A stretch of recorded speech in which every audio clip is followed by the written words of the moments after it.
Question d'un internaute, et c'est vrai, on est dans un monde de plus en plus globalisé, beaucoup de couples, en tout cas de plus en plus de couples mixtes, ou simplement de Français qui sont expatriés, qui vont se marier à l'étranger. Comment est-ce que ça se passe dans ces cas-là quand on sort du périmètre hexagonal?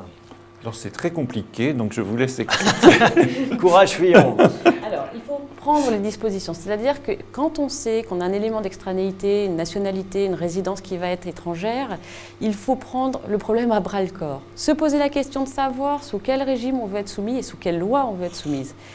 Définir la loi soumise, ça se fait au terme d'un contrat de mariage. C'est-à-dire que dans le contrat de mariage, on va avoir une première partie qui dit « Je souhaite être soumis à la loi française ». Deuxième partie « Je souhaite adopter en vertu de la loi française, par exemple, le contrat de séparation de biens pur et simple. » Par exemple, je veux me marier aux Bahamas parce que j'aime bien le cadre avec une Slovaque et je viens vous voir et je peux mettre tout ça par écrit et donc même si mon épouse est slovaque, que je suis marié aux Bahamas, donc dans un contexte américain par exemple. Française, à ce moment-là, dans le contrat de mariage qui sera éventuellement reçu par le consul français aux Bahamas, plutôt qu'un notaire, puisqu'on peut le faire à l'étranger via les consulats, il y aura la rédaction d'un contrat de mariage et un contrat de mariage sera reçu. C'est ça qui s'appliquera en cas de problème plus tard. Exactement. Je voulais ajouter, puisque vous parliez de problèmes, donc je pense divorce ou succession, ça a aussi des implications fiscales.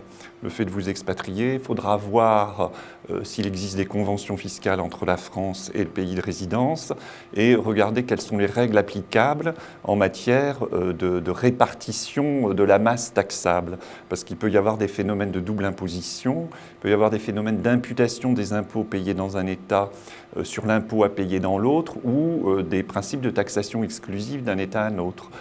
C'est assez compliqué. Donc c'est à voir effectivement au cas par cas en fonction de sa situation, de son patrimoine.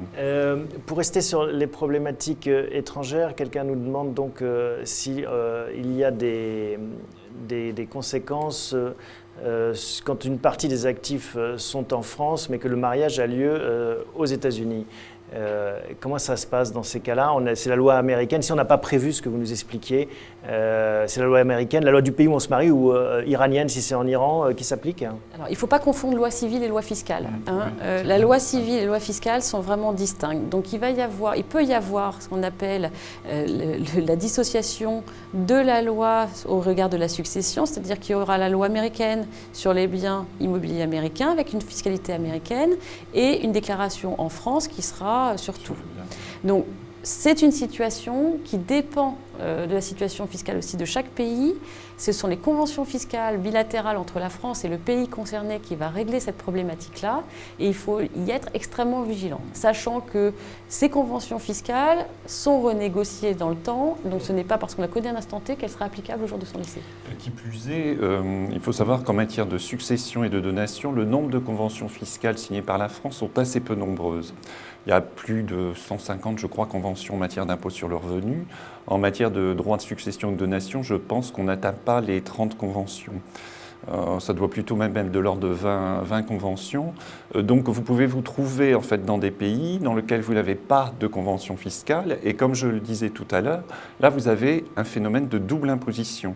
C'est-à-dire vous allez vous trouver dans un pays de résidence où la succession va être, selon le droit du pays, taxée sur l'ensemble du patrimoine, donc à la fois dans le pays de résidence et en France, mais vous avez aussi le droit français, c'est l'article 750 ter, si je ne me trompe, du Code général des impôts, qui va aussi taxer les biens en France. Donc vous pouvez vous trouver, si l'État de résidence n'a pas prévu une imputation des impôts étrangers, avec un phénomène de surtaxation assez conséquent.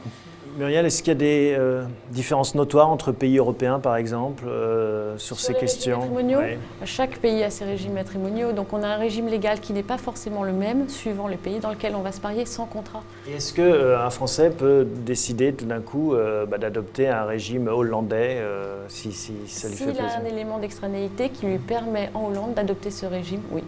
Sachant qu'en France, je vais le dire très, très brièvement, dès lors que vous êtes marié après 1992 et que vous n'aviez pas adopté de contrat de mariage, vous vivez 10 ans à l'étranger, sans le savoir, vous adoptez le régime légal du pays. C'est ce qu'on appelle la mutabilité automatique des régimes matrimoniaux. Ah oui. C'est un effet pervers parce que des gens qui, à un moment donné, ont cru être mariés sous le régime de communauté de biens réduits aux Donc, je acquêts. vais en Chine 10 ans et je me retrouve avec le régime chinois. Voilà. Et qui doit être un peu du chinois pour Alors nous. ça, oui. C'est pas lisible. Bon. Allez, blague à part, on salue Xi Jinping qui est en visite dans notre pays.